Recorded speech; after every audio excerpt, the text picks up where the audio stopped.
Welcome back to CarTech Zone. Today, we're diving deep into the massive world of U.S. naval power. And this time, it's all about one of the most powerful warships ever built, the USS George H.W. Bush, also known as CVN-77. This floating city is not just a ship, it's a symbol of unmatched American engineering, nuclear power, and sea dominance. In this full 2025 review, we'll explore its performance, design, technology, and what makes it one of the most advanced aircraft carriers in the world. The USS George H.W. Bush is the 10th and final ship of the Nimitz-class supercarriers, and it proudly carries the legacy of the 41st President of the United States. Commissioned into service on January 10, 2009, this ship represents decades of technological evolution. With a full load displacement of around 102,000 tons, it stretches an incredible 1,092 feet long, nearly the size of 3 football fields, and stands more than 20 stories tall from keel to mast. Every inch of this ship is designed for combat readiness, endurance, and precision. Now, when you talk about performance, you can't ignore the heart of this massive machine, its power source. The CVN-77 runs on 2 nuclear reactors, giving it virtually unlimited range. It can operate for over 20 years without refueling. That's a level of endurance that no conventional powered warship can even come close to.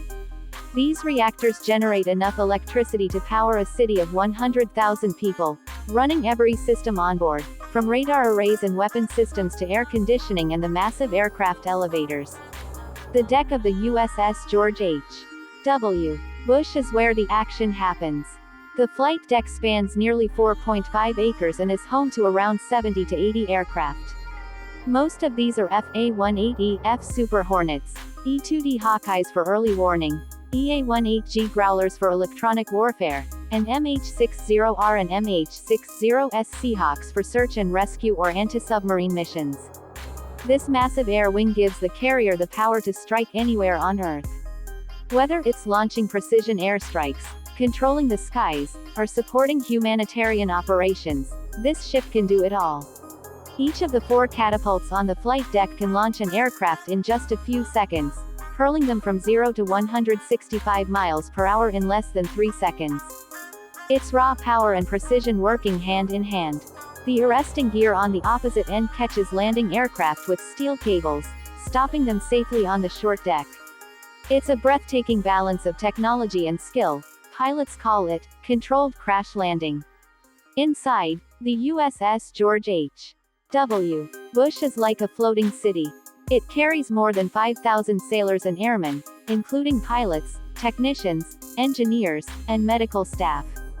The ship has its own post office, barber shops, gyms, medical and dental clinics, and even a chapel. There are multiple kitchens serving thousands of meals every day. This is more than a warship. It's a community that can operate self-sufficiently for months at sea. In terms of combat capability, the ship itself doesn't rely on big guns or missiles for attack. Its true weapon is its air wing, those dozens of fighter jets and support aircraft that can strike targets hundreds of miles away.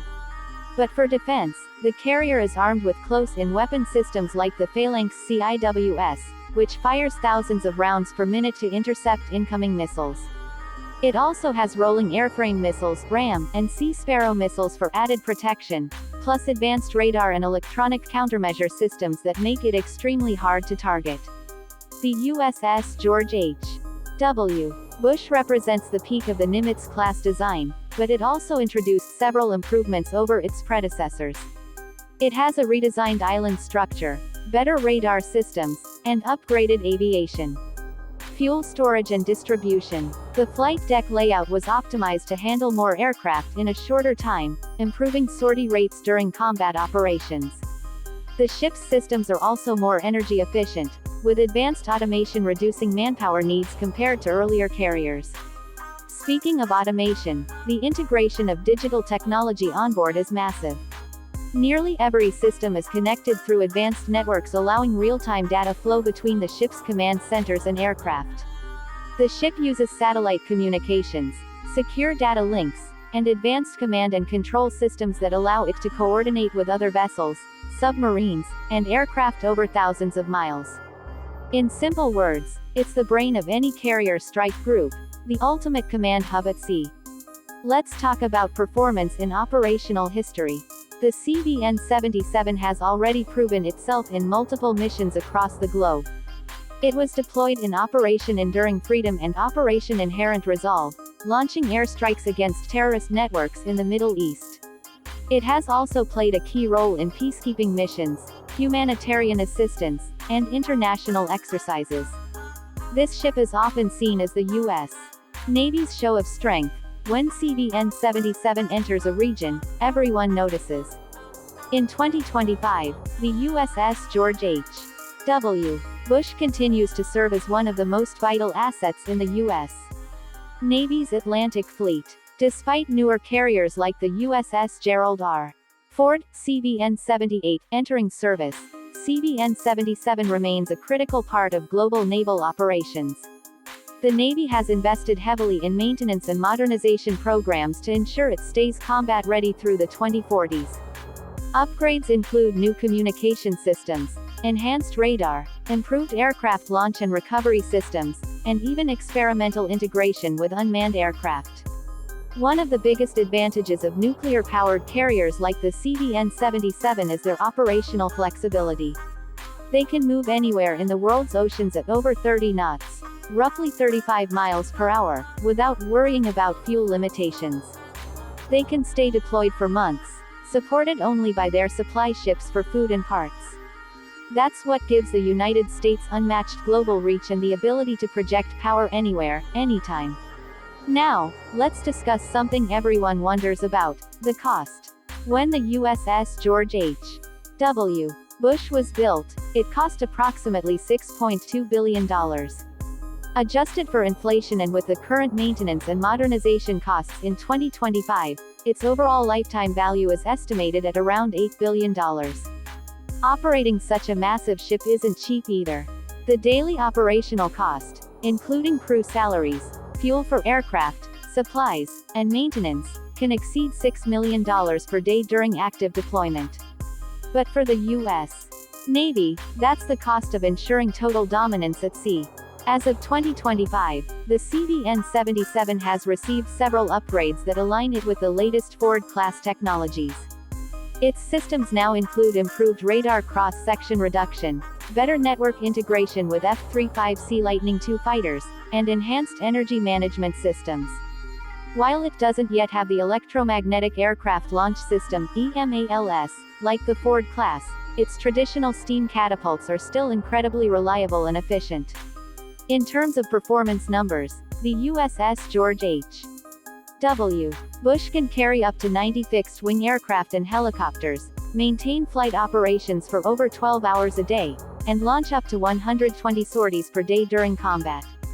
Its range is virtually unlimited, and its endurance depends only on the availability of food and supplies. With its powerful radar, the ship can monitor air and surface targets hundreds of miles away. It's not just a carrier, it's a complete naval fortress. When you see it in person, the scale is overwhelming. The ship's massive island tower bristles with radar dishes, antennas, and communication arrays. The deck hums with activity, crews moving aircraft, refueling jets, and prepping them for launch. The sound of catapults, jet engines, and the command of the air boss over loudspeakers creates an unforgettable atmosphere. This is what modern naval power looks like: precision, speed, and coordination on a scale few can imagine. The USS George H.W. Bush is more than just metal and machinery. It's a living tribute to the late President George H.W. Bush, himself a Navy aviator during World War II. The ship's motto, "Freedom at Work," reflects that legacy of service and sacrifice.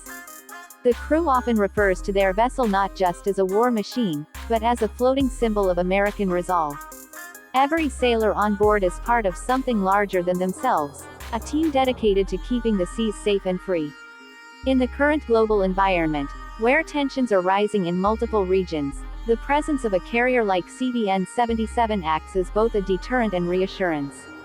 It shows allies that America's commitment to defense is real and visible. From the Mediterranean to the Persian Gulf to the Pacific, the George H.W. Bush continues to represent stability, power, and readiness.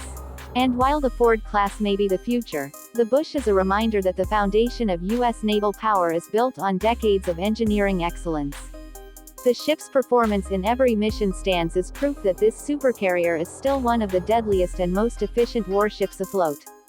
So, when we talk about the USS George H.W. Bush in 2025, we're looking at a warship that blends tradition and technology. It's the perfect example of how America combines experience, innovation, and raw power to maintain command of the seas. With its nuclear power, advanced air wing, and unstoppable endurance, this ship continues to be one of the cornerstones of the U.S. Navy's global dominance. That's all for today's deep dive review of the USS George H.W. Bush, CVN-77. This ship is not just a carrier, it's a legacy of strength, sacrifice, and American pride. If you enjoyed this detailed breakdown of one of the world's most powerful warships, make sure to hit the like button, subscribe to CarTech Zone, and turn on notifications so you don't miss any of our upcoming reviews on the world's most incredible machines.